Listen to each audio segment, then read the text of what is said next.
feeling alone versus feeling lonely. It's two Right. different things. So what would you tell a single man or a single woman who does not like being single? The reason why you're having a hard time being single is because you are trying to get, and like you said, an imperfect person to fulfill your needs, desires, wants, voids, and all of that stuff. And so really you're searching for love, but really you're operating out of lust.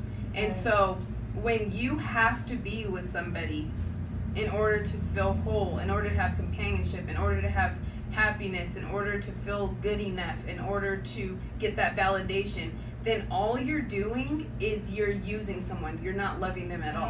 And so you're operating in lust. And so in lust, what you do is that, well, if you're operating in lust, a lot of times you're going to attract somebody that is also lustful.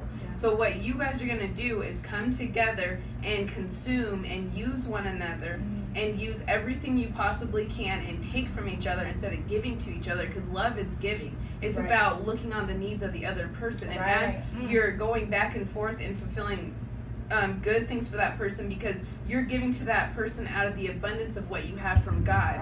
When you don't have an abundance of love in your heart from God, you have nothing to give. But instead, when you're in lust, you're consuming each other and you're using each other. And then when you don't feel like you're being fulfilled enough, you leave that other person or they leave you.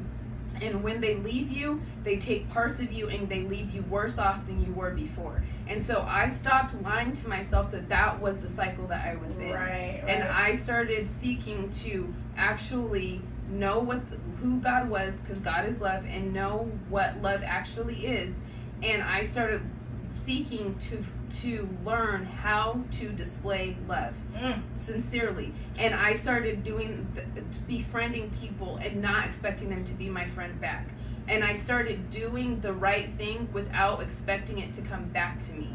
And when I started loving people the way it says in 2 Corinthians 13 and not expecting them to do that same thing for me, then is when I started receiving the most genuine friendships, the most genuine relationships, and having the right heart. And so now I feel like I'm at the point where God is perfecting that in me, and I believe I'll be on that journey the rest of my life.